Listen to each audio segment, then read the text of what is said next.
parang gusto ko mag-order ng kanin. Ma, anong ginagawa mo?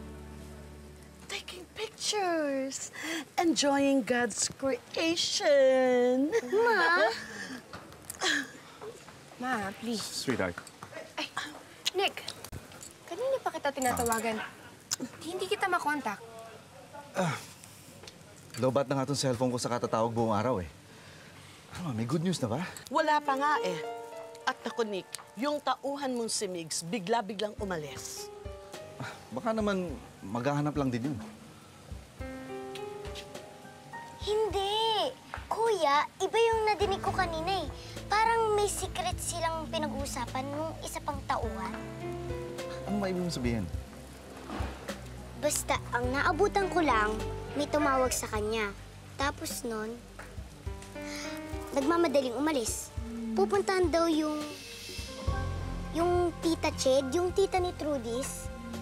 Tapos ang bilin doon sa kasama niya, i-take siya agad kapag dumating na kayo. Sinasabi ko na nga ba eh. Talagang masama ang kutob ko dyan sa mix na yan. Pero sana mali ako. Pero Nick, baka si Migs ang nasa likod ng pagkawala ng dalawang bata. At baka magkakonnive sila ni Ched.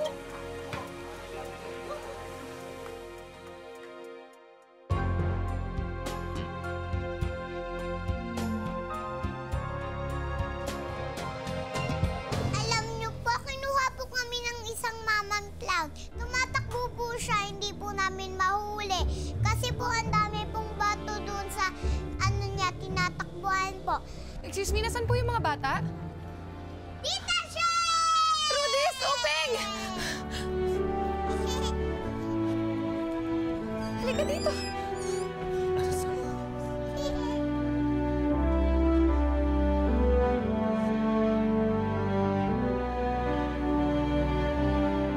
Tita Ched, bakit po kayo umiiyak? Akala namin hindi na namin kayo makikita. Bakit ba kayo napadpad dito? Ha? Ano nangyari sa inyo? May nanakit ba sa inyo? May sumalba ay sabihin niyo sa akin. Ma'am, nakausap na po namin ang mga bata. Nagkaroon na po kami ng konting debriefing sa kanila. Ang importante po sa kanila ngayon, makapagpahinga muna. Total po naman ay nakapagbigay na sila ng ilang mahalagang impormasyon sa amin. Oo nga naman, Shed. Ang importante sa kanila ngayon ay makapagpahinga at saka makauwi. Sigurado din ako, gustong-gusto na sila makita ni Sir Nick.